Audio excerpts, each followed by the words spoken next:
और वो कोई साधारण बालक नहीं है, स्वयं श्री हरि विष्णु के अवतार हैं। और वो कोई साधारण बालक नहीं है, स्वयं श्री हरि विष्णु के अवतार हैं।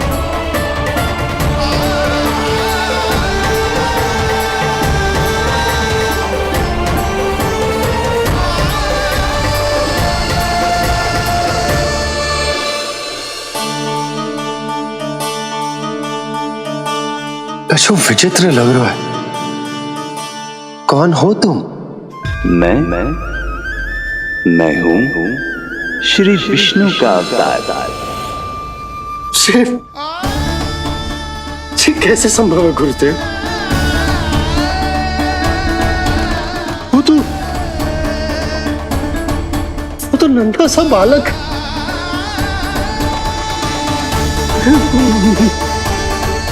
वो श्री नारायण का अवतार कैसे हो सकता है? और गुरुदेव, आप ये सोच भी कैसे सकते हैं कि वो मेरा लल्ला वसुदेव भैया का पुत्र है? यही सत्य है नंदराज। पिछले जन्म में मिले वरदान का फल है ये।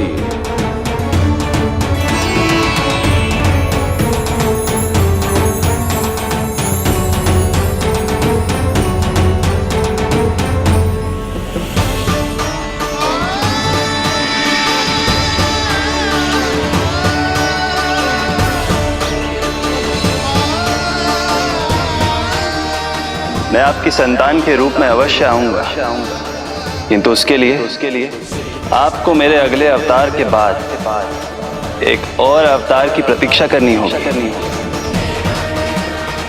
क्योंकि अगले जन्म के लिए मैं पहले ही ये वरदान माता देवकी को दे चुका हूं। इस समय मैं विवश हूं, किंतु मैं आपको वचन देता हूं, आपकी संतान बनकर अवश्य आऊंगा। प्रभु, श्री हरि को अपने सामने देखकर मेरी व्याकुलता का बांध टूट गया है। 2 जन्म बहुत बड़ा समय होता है स्वामी। अपने पुत्र के रूप में हरि को गोद में खिलाने के लिए अब मैं और 2 जन्मों तक प्रतीक्षा नहीं कर सकती। धरा!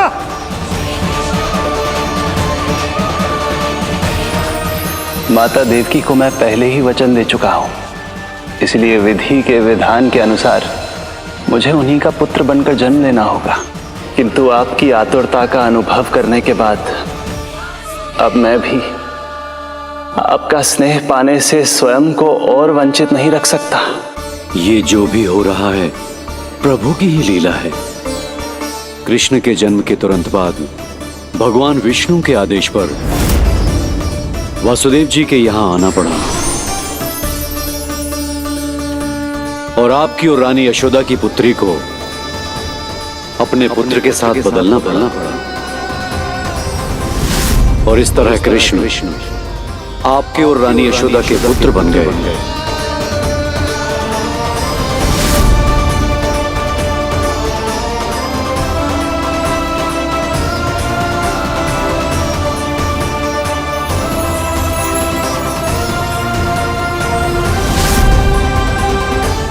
आपने सही कही थी गुरुदेव। जिस सुनने में तो वरदान ही लगता, पर इसे स्वीकार करना होता ही कठिन। जब यशोदा को इस बात का पता चलेगा तो उसे कैसा लगेगा? अपने नाम का अर्थ अच्छे से सुनो है ना तूने? उसका हर एक अक्षर भगवान श्री नारायण से संबंधित है, जैसे उन्हीं का स्वरूप है तू। बस मैया, ये सत्य आपसे छुपा रहे, इसी कारण बाबा के लिए ये जानना आवश्यक है।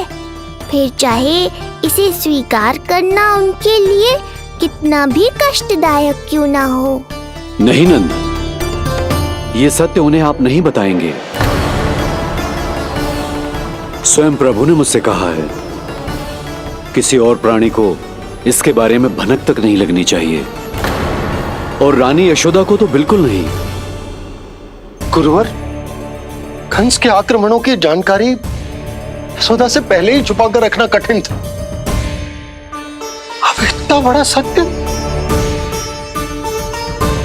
मैं यशोदा से कैसे छुपाऊंगा?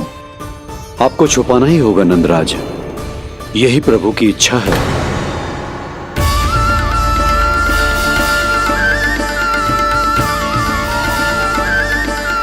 और क्यों गुरुवर? ताकि नारायण अपनी मैया की ममता का अनुभव कर पाए।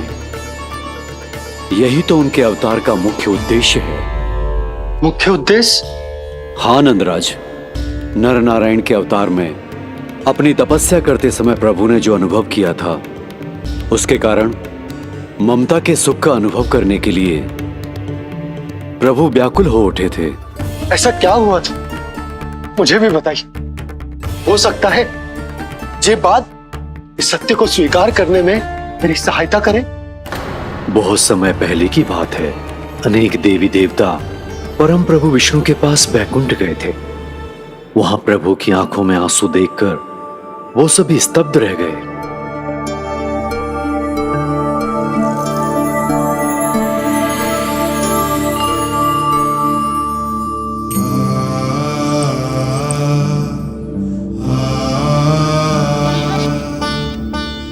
प्रभु,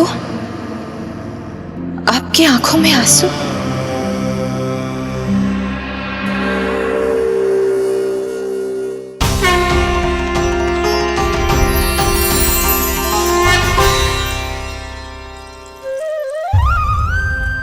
चिंता मत कीजिए, आप सब तो जानते हैं हिरण्यकश्यप को मारने के लिए मैंने नरसिंह अर्थात आधे मानव और आधे सिंह के रूप में अवतार लिया था। उस राक्षस का वध करने के बाद नर और सिंह दोनों भागों ने अलग अलग होकर नर और नारायण के रूप में पुनः जन्म लिया। वर्तमान में वो दोनों बद्रिकाश्रम में तपस्या कर रहे हैं।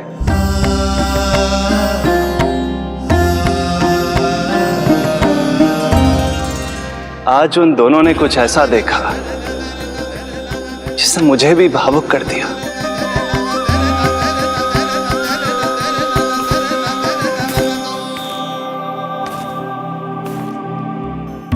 सखा, ये युवक कौन है? निकट के एक गांव के धनी व्यापारी का पुत्र है ये। प्रत्येक संध्या वन के उस पार ये अपनी प्रेयसी से मिलने जाता है और फिर रात्रि भर उस नर्तकी के साथ सहवास करने के बाद सुबह अपने निवास को लौट आता है। यदि यही इसका नित्य क्रम है तो फिर आज ये इतने तनाव में क्यों है?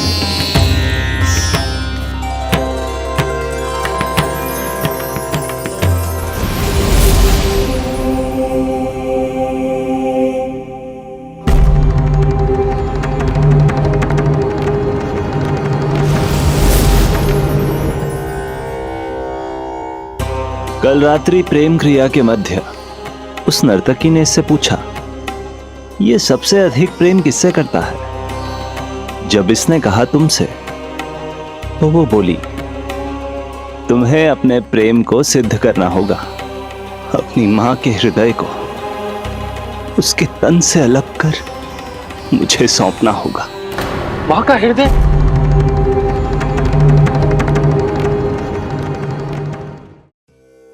फिर क्या हुआ प्रभु? वो लाया अपनी मां का हृदय? ये जिज्ञासा यक्ष प्रश्न बनकर पूरे दिन नर और नारायण के मस्तिष्क में कौंधती रही। उन्होंने संध्या होने तक वहीं नदी किनारे प्रतीक्षा करने का निर्णय लिया ताकि वो ये जान सके कि क्या वो युवक अपनी क्रूर प्रेयसी को छोड़ेगा या वासना में अंधा होकर अपनी ही माता की हत्या करने का जघन्य अपराध करेगा। अब उसके वन पार करने का समय बीत चुका है। युवक ने विवेक का परिचय दिया है सखा। हे प्रभु, आपका कोटि कोटि धन्यवाद।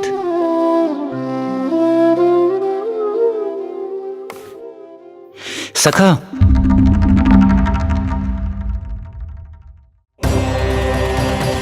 सखा मुझे बताओ, जो अकल्पनीय था कहीं वो घट तो नहीं गया?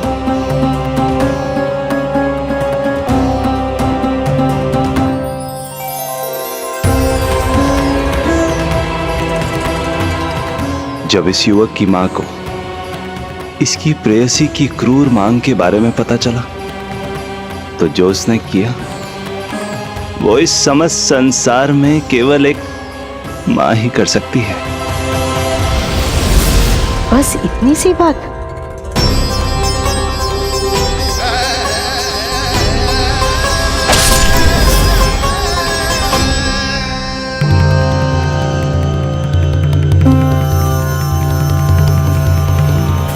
संभाल के मेरे बेटे, कहीं चोट ना लग जाए तुझे। संभाल के मेरे बेटे, कहीं चोट ना लग जाए तुझे। संभाल के मेरे बेटे, कहीं चोट ना लग जाए तुझे। ये तो उसकी मां की पुकार है। मां, मैंने क्या कर दिया मां? मां!